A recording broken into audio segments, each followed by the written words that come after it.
क्या बस तेरे साथ हो वाकई ही मेरे हमसफर की तरह एक और ब्लॉकबस्टर बन रहा है, या फिर इस ड्रामे ने अपनी कहानी को इतना खींच दिया है कि ऑडियंस का सब्र जवाब देने लगा है।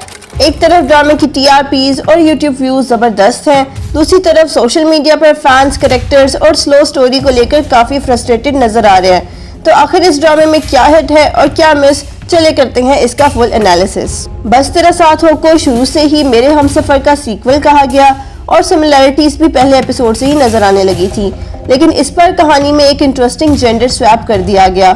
जहां मेरे हमसफर में हाला एक हेल्पलेस सिचुएशन में फंसी हुई थी, यहां अनस वो कैरेक्टर बन गया जो हर मुश्किल के सामने पीछे हटता नजर आता है। फरहान सईद की फैन फॉलोइंग तो ऑलरेडी बहुत स्ट्रॉन्ग है, इसलिए उनकी वजह से इस ड्रामे को व्यूज मिलना एक्सपेक्टेड था। लेकिन प्रॉब्लम यह है कि ऑडियंस को एक ऐसा हीरो देखना था जो अपनी वाइफ के लिए स्टैंड ले, उसे प्रोटेक्ट करे और मुश्किल वक्त में उसका साथ दे। मगर अनस का कैरेक्टर अक्सर उल्टा ही करता नजर आता है। सबसे ज्यादा फ्रस्ट्रेटिंग बात यह है कि अंसा जिस आदमी के खिलाफ केस करना चाहती है, अनस उसे रोकता है। यानी जिस शख्स ने अंसा की AI generated fake video leak की और उसे हरास किया, उसके खिलाफ एक्शन लेने की बजाय अनस उसे सिचुएशन को एक्सेप्ट करने पर मजबूर करता है और यहाँ से रिवर्स सिंड्रेला ट्रॉप ड्रामे के लिए हिट से ज्यादा मिस बन जाता है। अब बात करते हैं अंसा के कैरेक्टर की, एक ऐसी हीरोइन जो खुद के लिए स्टैंड लेती है। अगर ड्रामे में कोई कैरेक्टर ऑडियंस को जेन्युइनली इम्प्रेस कर रहा है तो वो अंसा है। सना जावेद ने इस ड्रामे के थ्रू एक्टिंग कमबैक की है और उनका कैरेक्टर बिल्कुल हेल्पलेस हीरोइन वाला नहीं है। अंसा को पता है कि उसकी वैल्यू क्या है, चाहे इनहेरिटेंस का इशू हो, अपने कैरेक्टर पर लगने वाले इल्जामात हो, या फिर अपनी जिंदगी को फाइनेंशियली इंडिपेंडेंट बनाने का डिसीजन। अंसा हर जगह अपने लिए स्टैंड लेती है और सबसे ज्यादा अच्छी बात, उसे अपने डिसीजंस के लिए किसी हीरो की परमिशन की जरूरत नहीं है। पाकिस्तानी ड्रामास में अक्सर हीरोइन को सिर्फ आंसू बहाते और सिचुएशन बर्दाश्त करते हुए दिखाया जाता है, लेकिन अंसा का कैरेक्टर इस फॉर्मूले से थोड़ा डिफरेंट है और यही चीज ड्रामे की स्ट्रॉन्ग पॉइंट्स में से एक है। लेकिन सवाल ये है कि कहानी इतनी ड्रैग क्यों हो रही है। अब बात करते हैं उस पॉइंट पर जहां ऑडियंस की पेशेंस लिटरली टेस्ट हो रहे हैं। बस तेरा साथ हो 30 एपिसोड से आगे निकल चुका है, लेकिन कहानी को देखें तो लगता है कि जैसे हम अभी भी वहीं खड़े हैं जहां अनस और अंसा की शादी हुई थी। नेगेटिव कैरेक्टर्स नए नए प्रॉब्लम्स क्रिएट कर रहे हैं। अनस हर बार मुश्किल सिचुएशन से बचने की कोशिश करता है और मेजर सीक्रेट्स अभी तक रिवील ही नहीं हुए। और अनस का जॉब वाला ट्रैक भी कुछ खास प्रोग्रेस नहीं कर सका। निकाह के बाद उसने जॉब ढूंढने का फैसला तो किया, लेकिन अब तक उसकी प्रोफेशनल लाइफ भी कहानी की तरह स्टक लग रही है। इस वक्त स्टोरी में सबसे ज्यादा मूवमेंट शहरीन और फहाम के ट्रैक में नजर आई है। मसला यह है कि जब ऑडियंस को मेन कपल की कहानी से ज्यादा साइड कैरेक्टर्स इंटरेस्टिंग लगने लगे तो मेकर्स को समझ जाना चाहिए कि कहीं ना कहीं पेसिंग का इशू जरूर आ रहा है। और अब बात करते हैं उन लोगों की जो कि ड्रामे को बचा रहे हैं, यानी कि विलन। आयरॉनिकली बस तेरा साथ हो की सबसे एंटरटेनिंग चीज उसके हीरोज नहीं बल्कि उसके विलन्स हैं।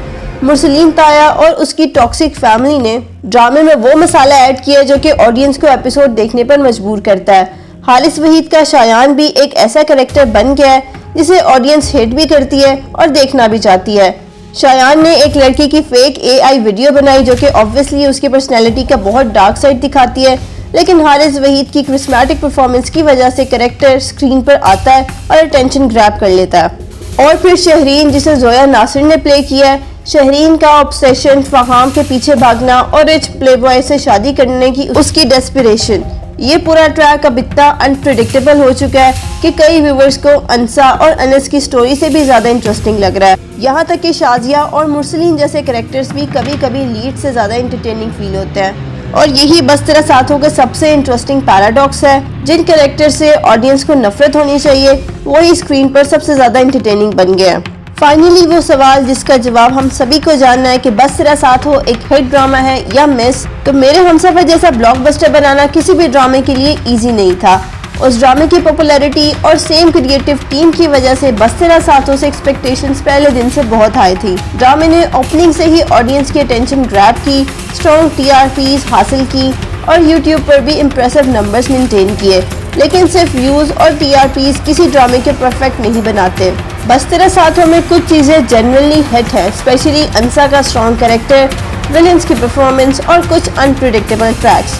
लेकिन दूसरी तरफ अनस का वीक पोर्ट्रेयल, कहानी का अननेसेसरी ड्रैगिंग और मेजर रिविलेशंस का डिले करना इस ड्रामे का बिगेस्ट मिस बन चुका है। सबसे ज्यादा इंपॉर्टेंट डिफरेंस ये है कि हानिया आमिर की हालांकि हेल्पलेस ऑडियंस को ज्यादा बिलीवेबल लगी थी, जबकि फरहान सईद का अनस एक ऐसा कैरेक्टर है जो कि देखने में तो कैपेबल है लेकिन फिर भी हर सिचुएशन में हेल्पलेस नजर आता है। और अब मेकर्स के पास ज्यादा वक्त नहीं है। अगर सीक्रेट्स जल्दी रिवील नहीं हुए, स्टोरी ने स्पीड नहीं पकड़ी और क्लाइमेक्स की तरफ मूव नहीं किया तो कहीं ऐसा न हो कि जो ऑडियंस अभी तक बस तेरा साथ हो के साथ खड़ी है वो भी कह दे बस अब और नहीं। तो आपके नजदीक बस तेरा साथ हो हिट है या मिस?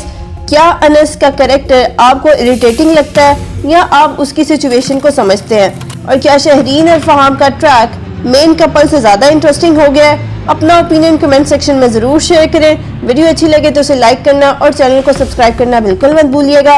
मिलते हैं नेक्स्ट वीडियो में, तब तक के लिए अल्लाह हाफिज।